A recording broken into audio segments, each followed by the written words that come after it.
여러분, 삶을 지탱해가는 힘이 무엇이라고 생각하시면서 살아가고 있습니까? 우리가 살아가는 이 삶, 인생은 정말 만만치 않습니다. 어려운 일들이 많이 우리의 삶에 다가오고요. 또 지치고 또 힘든 그런 인생길을 걸어갈 때가 많이 존재하고 있는 것 같습니다. 때로는 주저앉아 버리고 싶은 그런 마음도 들고요.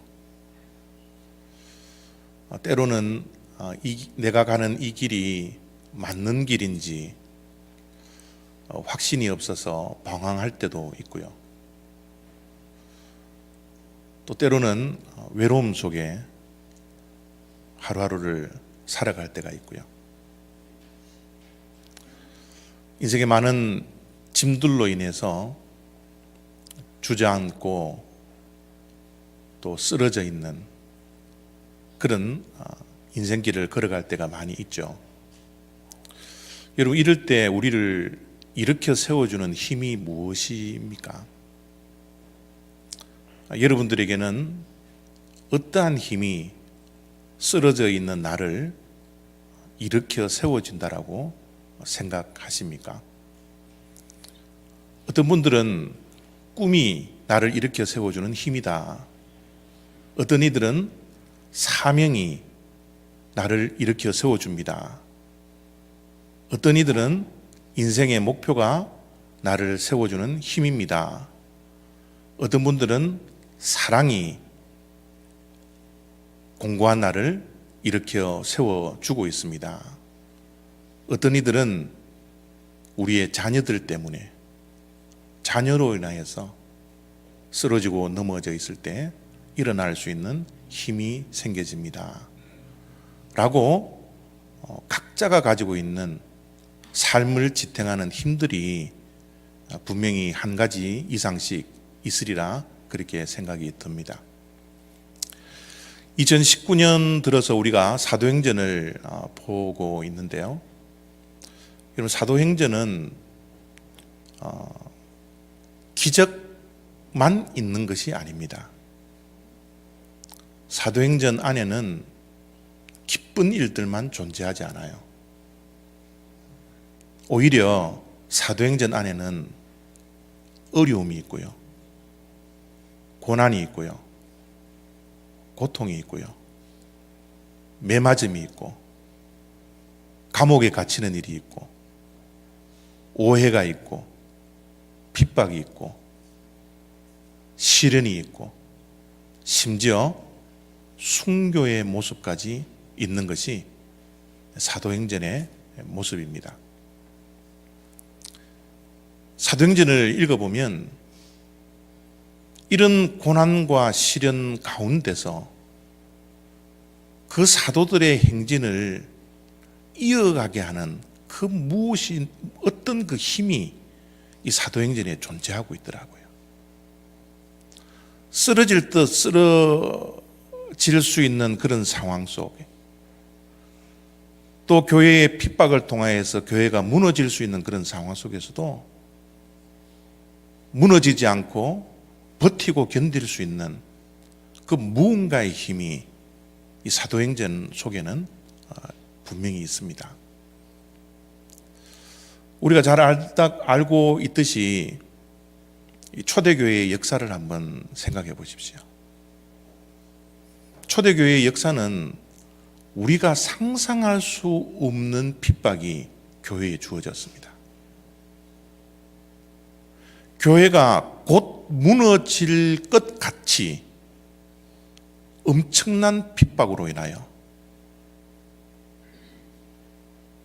교회에 존폐 위기가 다가올 때도 많이 있었어요. 그들의 신앙생활 가운데 그들을 무너뜨리기 위해서 때로는 사자굴에 들어가는 어려움이 있었고요. 때로는 감옥에 갇히는 그런 핍박도 있었고, 때로는 생명 그 피를 원형극장에서 사자의 밥이 되어서 뿌리는 그런 엄청난 고난과 시련을 겪었던 것이 초대교회의 역사입니다. 우리 교회의 역사는 어떻게 보면 핏뿌림의 역사일 것 같아요. 많은 고난이 있었습니다. 많은 어려움이 있었어요. 우리의 신앙생활도 마찬가지입니다. 예수 그리스도를 믿고 우리가 구원받고 신앙생활을 하면 좋은 일들만 있어야 하는데, 기쁜 일들만 우리의 인생에, 우리의 가정 속에 가득 차야 되는데, 때로는 예수님 믿었던 그 믿음 때문에 남들에게 받는 오해도 있고, 또 우리를 무너뜨리기 위한 수많은 유혹들을 통하여서 도망치고 싶은 그런 마음들도 우리의 신앙 가운데 얼마든지 찾아오고 있는 것이 우리의 현실이라는 것이죠. 초대교회와 교회가 이런 어려움과 시련과 고난을 직면할 때마다 그들이 버틸 수 있었고 지탱해 나가고 후퇴하지 아니하고 앞으로 진행할 수 있었던 그 힘은 바로 예수 그리스도에 대한 믿음 때문이었습니다. 사도행전을 보면 너무나 어려운 일들이 많이 다가와요. 정말 주저앉고 싶은 그런 일들이 얼마나 많이 사건으로서 다가오는지 모릅니다. 그러나 주저앉지 않고 그들을 일으켜 세웠던 힘은 다른 것이 아니라 예수 그리스도에 대한 믿음 때문이라는 겁니다. 그래서 사도 바울은 로마서에 예수 그리스도를 믿고 구원받은 의인된 저와 여러분들이 어떻게 이 땅에서 살아가야 할지에 대해서 정확하게 말씀을 해주시고 있는 거예요. 사도 바울의 말씀입니다. 오직 의인은 믿음으로 말미암아 살리라. 하박국의 말씀을 인용한 말씀이지만 우리 모든 믿는 자들이 어떻게 살아가야 할 것인지, 우리를 지탱하고 버티고 견딜 수 있는 힘이 과연 무엇인지를 분명히 말씀해 주시는 것이 바로 저 말씀입니다. 우리 의인된 믿는 자들은 다른 것으로 살아가는 것이 아니라 오직 믿음으로 말미암아 살리라. 이 믿음이 힘들고 어려운 이민생활, 때로는 신앙생활을 걸어가는 가운데 많은 장애물을 만날 때마다 우리를 일으켜 세워주고 우리에게 힘과 격려를 허락하는 그 힘이 바로 믿음이라는 사실입니다. 오늘 우리가 읽었던 이 본문 말씀도 참 어처구니 없는 일들, 그 사건이 벌어진 것을 이렇게 말씀을 하고 있습니다. 사도들 가운데 세우고 묻되 너희가 무슨 권세와 누구의 이름으로 이 일을 행하였느냐.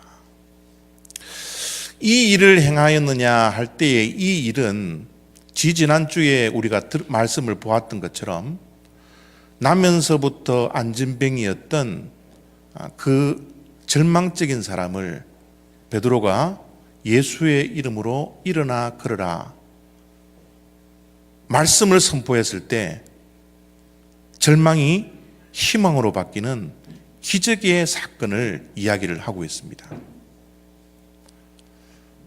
여러분, 안전뱅이가 나면서부터 안전뱅이였던 자가 일어나서 하나님을 찬송하고 스스로 성전에 들어가서 뛰고 했던 그 기쁜 일들이 얼마나 귀한 일이었습니까? 그런데 그 일을 바라보고 있었던 그 종교 지도자들에게는 이 일이 결코 좋은 일이 아니었습니다. 그래서 사도들을 중간에 세워놓고 그들이 묻는 겁니다. 너희들이 이렇게 한 배경이 뭐냐? 너희들이 이렇게 명령했던 배후 세력이 무엇인지를 밝혀내라. 그러지 않으면 너희들도 예수 그리스도를 십자가에 못 박게 했던 우리들의 권세를 가지고서 너희들까지 가만두지 않을 것이다. 이렇게 사도들에게 협박을 하고 있는 장면입니다. 기적이 일어났으면 주변의 모든 사람들이 박수를 쳐야 할 그런 상황인데도 불구하고 오히려 좋은 일이 그들에게는 고난의 길, 핍박의 길을 재촉하는 일이 되었다라는 것. 이 말씀이 얼마나 아이러니컬한지를 모르겠어요. 사도들의 입장을 보면 얼마나 낙심이 될 일입니까? 실망할 일입니까? 절망할 일입니까? 분명히 선한 일, 좋은 일, 예수의 이름으로 기적을 베풀었는데 오히려 그들에게 찾아오는 것은 사람들의 손가락질이고 위협이니까 얼마나 실망이 컸겠습니까? 우리의 신앙생활을 할 때도 때로는 이런 일들이 다가옵니다. 선한 마음을 가지고 믿음을 가지고서 교회 일을 열심히 했는데 주변의 사람들에게 오해받을 때가 있죠. 주변 사람들에게 손가락질 받을 때가 있더라는 겁니다. 하지도 않은 일을 했다라고 사람들이 손가락질하고 선한 일을 했음에도 불구하고 하지 않았다고 손가락질하는 그런 오해와 그런 미움들을 살 때가 얼마나 많이 있습니까? 지금 사도들의 입장이 바로 그런 입장이에요. 선한 일을 했음에도 불구하고 주변에 모여들었던 그 종교 지도자들이 그들에게 손가락질하며 협박을 하고 있는 이 실망스러운 상황. 주저앉아버리고 싶고 도망쳐버리고 싶은 그런 상황이지 않습니까? 그럴 때 사도들이 이런 이야기를 합니다. 다른 이로서는 구원을 받을 수 없나니 천하 사람 중에 구원을 받을 만한 다른 이름을 우리에게 주신 일이 없습니다. 주눅들 수 있는 그런 상황입니다. 공갈과 협박 가운데 두려움과 걱정과 염려가 그들에게 가득 차 있을 수 있는 그런 상황입니다. 예수님을 십자가에 못 박게 했던 그 장본인들이 예수의 이름으로 안진뱅이를 일으켜 세웠습니다 라고 이야기를 하면 그들까지도 십자가의 행위에 처할 수 있는 권세를 있는 사람들, 그 사람들 주변에 가득 차서 지금 협박하고 있는 상황 속에서 그들이 두려움과 낙심과 절망 속에 힘들어하고 있는 상황이었습니다. 그럼에도 불구하고 4장 12절의 말씀을 보면 전혀 주눅들지 않아요. 오히려 당당합니다. 오히려 그들은 예수 그리스도의 이름을 증거할 수 있는 기회로 삼고 그들을 협박하고 있는 사람들 가운데서 저를 구원해 주신 분은 다른 이름이 아니라 바로 예수 그리스도의 이름이라는, 예수 그리스도 이름 이외에는 우리 모두를 구원할 분이 이 세상에는 없습니다 라고 선포하고 당당하게 담대하게 선언하고 있는 그런 장면이라는 사실입니다. 사실 이 선언은 굉장히 위험한 선언입니다. 지금 처해 있는 이 사건의 중심에는 종교 지도자들이 어떻게 하면 예수의 이름으로 전도하고 예수의 이름으로 기적을 베푸는 자들을 어떻게 올무에 가두어서 그들을 감옥에 넣을까? 그들의 생명을 뺏어갈까? 그들이 호시탐탐 누리고 있는 그런 상황이에요. 그런 상황 속에서 사도들은 담대하게 예수 이름 이외에는 구원받을 이름이 없다라고 담대하게 선포하고 있는 것입니다. 여러분, 그곳에 우리가 있었더라면 예수의 이름 위에 구원을 줄 이름이 없다라는 저 말씀을 들은 우리들의 반응이 어땠을까요?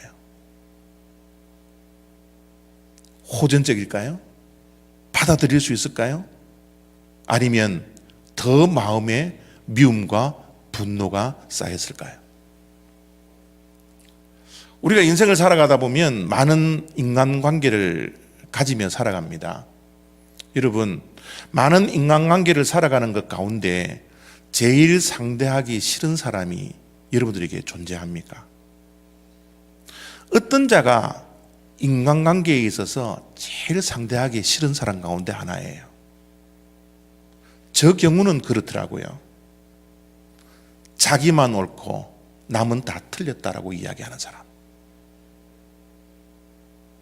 자기만 옳고 남들은 다 틀렸기 때문에 다른 사람들이 이야기를 해도 받아들일 수 없는 그 마음, 그 굳은 마음을 가진 사람. 이런 사람은 정말 상대하기 어렵고도 싫은 사람 가운데 하나이지 않습니까? 우리가 서로 대화를 하면 말이 통해야 하는데, 우리의 인간관계 속에서 늘 소통이 이루어져야 하는데, 소통이 이루어지기 전에 그 대화가 불통이고 먹통이 되어버린다면 그 관계는 더 이상 유지할 수 없다라는 거죠. 한국 사자성어에 이런 말이 있더라고요.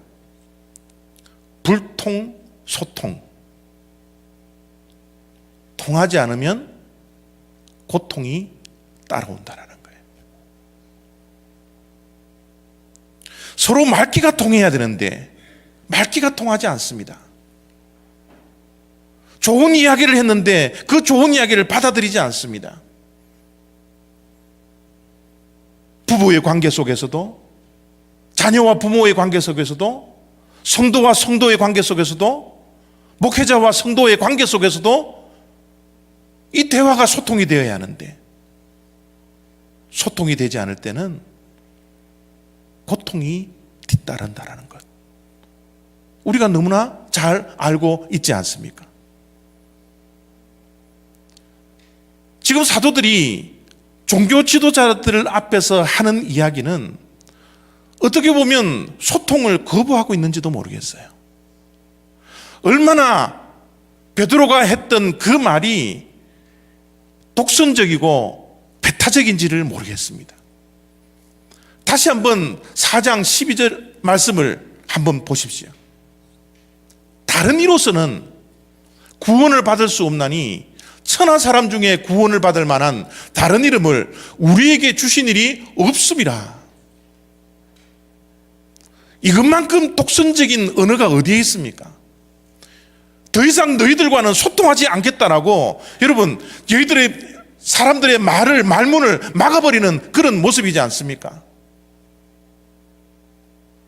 여러분, 앞에 강대상 뒤에 있는 예수님의 말씀도 한번 가만히 들여다보십시오. 예수님께서 이렇게 말씀하십니다. 나는 길이요 진리요 생명이니 나로 맘지 않고서는 아버지께로 갈 자가 없느니라. 나 이외에는 하나님께로 갈 자가 없느니라. 이것만큼 독선적인 언어가 어디에 있습니까? 구원받을 이 예수 이외에 다른 이름이 없다라고 선포하는 저 말씀이 얼마나 배타적이고 얼마나 독선적인 언어입니까? 그럼에도 불구하고 사람들에게 저 이야기를 해서 왕따를 당하고 불이익을 당하고 감옥에 가는 어려움이 있고 심지어 생명을 잃어버리는 그런 극한 상황에 몰리더라도 사도행전의 교회의 성도들은 예수의 이름을 포기하지 않았습니다.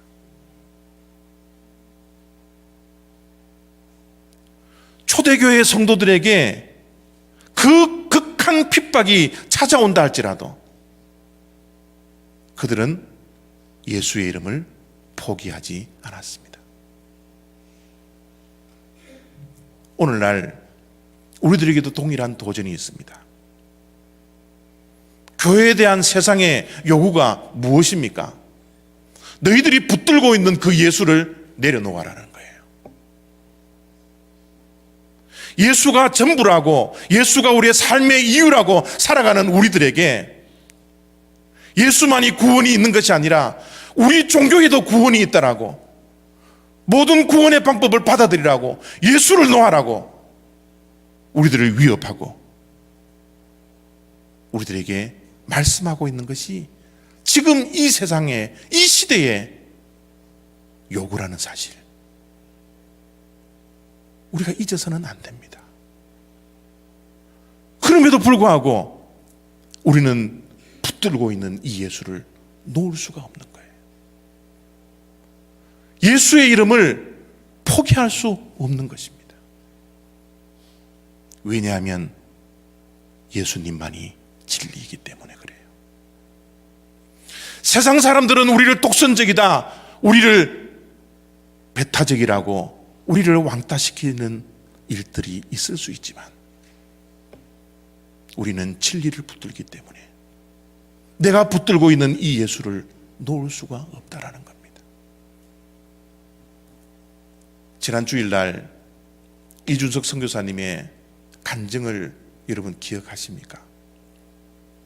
왜 우리가 저 간증 속에서 은혜를 받고 왜 눈물을 흘렸습니까? 예수가 아니라면, 예수를 놓아버리면 가족들과 얼마든지 서로 사랑하고 서로를 위하며 살아갈 수 있는 그런 환경임에도 불구하고 그가 왜 불편한 관계 속에서 교회를 다니며 그런 불편한 생활을 했습니까? 다른 이유가 아닙니다. 예수님 때문에. 내가 잡았던 그 예수 그리스도를 많은 사람들이 놓아라 그러지만 그는 잡았던 예수 그리스도를 놓을 수가 없었습니다. 진리를 붙든 이상 이 진리를 놓을 수가 없었던 거예요. 가정을 떠나는 아픔이 있어도, 어머니가 자기가 낳은 자식의 이름을 부르지 못하는 그런 어려움이 있어도 그는 예수를 포기할 수 없었던 겁니다. 예수 때문에 이 모든 고난과 어려움과 그 핍박들을 견뎌 나갈 수 있는, 그의 삶을 지탱해 나갈 수 있었더라는 겁니다. 사도행전의 믿음과 확신은 다른 것이 아니었습니다. 나를 위해서 십자가에 돌아가시며 물 한 방울 피 한 방울 남기지 아니하고 이 세상에 다 뿌리시고 나를 구원해 주셨던 그 예수 그리스도, 이제는 내가 예수 그리스도를 위해서 얼마든지 핍박받을 수 있다라는 이 믿음, 이 확신이 그들을 죽음의 구렁텅이에서 일어날 수 있는 용기와 이 세상의 권세 앞에서도 담대하고 당당하게 설 수 있는 그 믿음으로 하루하루를 살았던 것이 사도행전의 믿음입니다. 저는 우리 올리브교회 성도님들 한 분 한 분이 이 믿음이 우리의 삶을 지탱해 나가는 힘이 되어지기를 원합니다. 때로는 주저앉고 싶은 이 신앙의 여정길 가운데서도, 때로는 포기하고 싶은 이 신앙의 여정길 가운데서도, 힘들고 어렵지만, 때로는 외로운 길이지만, 남들이 다 가지 않는 좁은 길을 우리는 가고 있지만, 사람들이 손가락질하고 사람들이 위협하고 있는 그런 상황일지라도 나는 예수 때문에 이 길을 포기하지 않겠습니다. 나를 살리신 예수 때문에, 그 이름 때문에 나는 오늘 또 일어서서 이 길을 걸어가렵니다. 이런 믿음과 이 예수의 이름에 대한 확신이 저와 여러분들에게 가득 채워지는 귀한 시간이 되어지기를 바랍니다. 오늘 우리는 교회의 일꾼을 선출하게 됩니다. 다른 것 보지 마십시오. 내하고 친한지 친하지 않았는지 그거 보지 마십시오. 정말 예수 때문에 고난받을 수 있고, 예수 때문에 얼마든지 나를 희생할 수 있고, 예수 때문이라면 내 생명까지 걸 수 있는 그런 믿음의 소유자를 선출해 주시는 그런 성숙한 저와 여러분의 공동의회가 되어지기를 원합니다. 이런 믿음과 확신을 가지고서 교회 일꾼으로 선출하면 그 선출된 장로님과 권사님과 집사님들은 예수 때문에, 예수의 이름으로